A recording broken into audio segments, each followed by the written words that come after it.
Tell me a little bit about your time. You know. Man, I was incarcerated, man. I did 4.5 years. I was young and wild, you know what I'm saying? I made my mistakes. I don't regret anything because I learned a lot from the experience. It definitely shaped me into a better man. Okay. You know what I'm saying? Learned a lot about myself, a lot about the people that, you know what I'm saying, got my best interests, family support.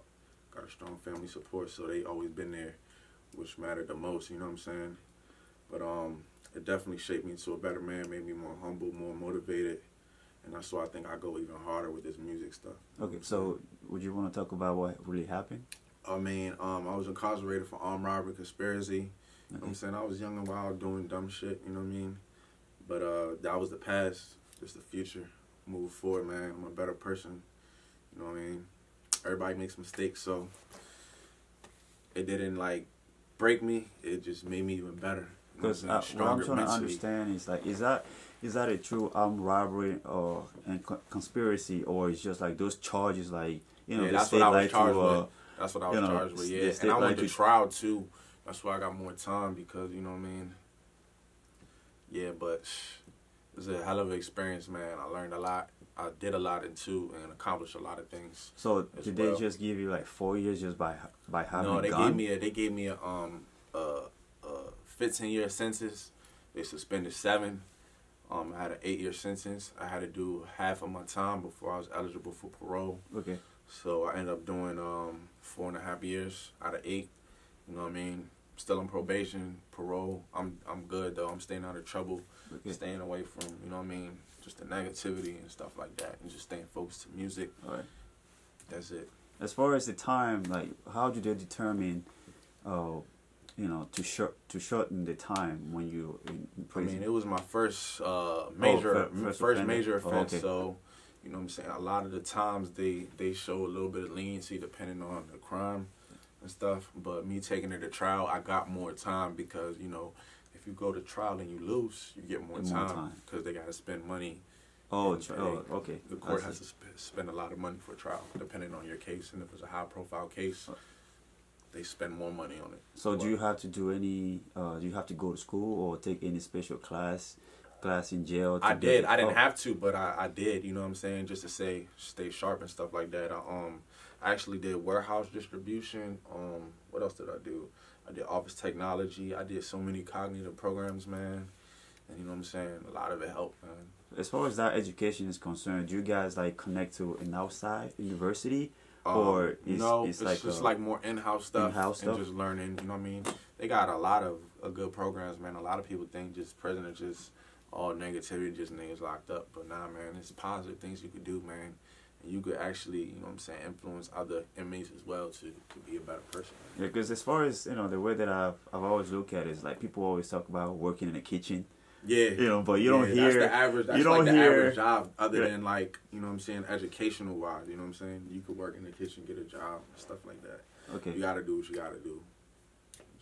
As far as, like, I've never been in jail. So as far as you that experience that kind of life, like, how does the environment, like, kind of shape people as far as... When people talk about sometimes it'll break you or make you stronger, like...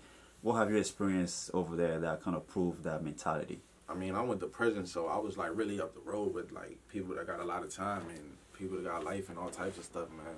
It's a different environment, man. But you just got to learn how to adapt and be yourself, man. And that's why I'm always me. I remain myself. I ain't have to join no gang, you know what I'm saying? Because I don't got nothing to prove to nobody. I'm there to do my time and come home.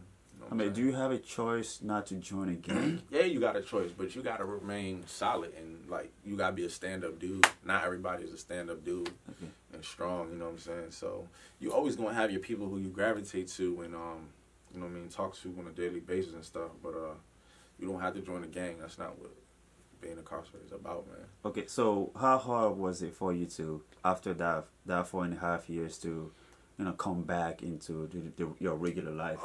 Man, I adapted real quick, man. My transition, you know what I mean? I came home, straight got a job, saved my money up for like 3 months, bought a car, you know what I mean? Just doing what I got to do as a man, take care of myself, pay the bills. You know what I'm saying? But yeah, I adapted real quick. You know what I mean? I've always been a sharp person, so it was nothing for me to come home, get a job, and get right back on track like I was never gone. Okay. And that's how I felt. You know what I mean? And a lot of people see that, and it feels good that people acknowledge that. You came home, you did your thing, you still doing your thing, man. Keep up the good work. That's a good feeling every time somebody tells me that, for real. Yeah. It means a lot. Yeah, because it is the truth, because most people, you know, tend to go back and Yeah, exactly. back again. It's like being caught in a loop or a circle, and they tend not to get out of it until like they get the longest sentence, and then that's it. You're gone forever. Exactly, man. The statistics is real high as far as like people going back and shit. Okay. So I chose not to be one of them people. So do you think it's the probation system that always like it's kind of a slippery slope, right? It's every little tiny thing, like they're ready to put you back over there. It is, like, man. But you just gotta come home and get on a positive path. You gotta get you a job and stay out of the streets, man. It's not hard to stay out of trouble, man, but it's easy to get into, hard to stay out of trouble, man. So as far as the probation thing, so do you have to, like, what is that probation like? Is that different in every single state, or it's different every do you have state. to call your officer every month, every week, every state is different. And then like when you first come home from a major incarceration, of course you're gonna have to probably show up like maybe twice a week. You know what I mean, depending on your charge and all that other stuff. But I stayed out of trouble, so I've been home for about 2 years, so I don't even have to report no more. You know what I mean? They know I'm not out here catching new charges and stuff like that. I'm just conducting myself in the best way I can, man. Okay. I mean, that's good to know. I mean, you know, we all can change our life at any time, so it's up to you as an individual to, you know, to make it a better, you know, situation for yourself, not to go back to the old days.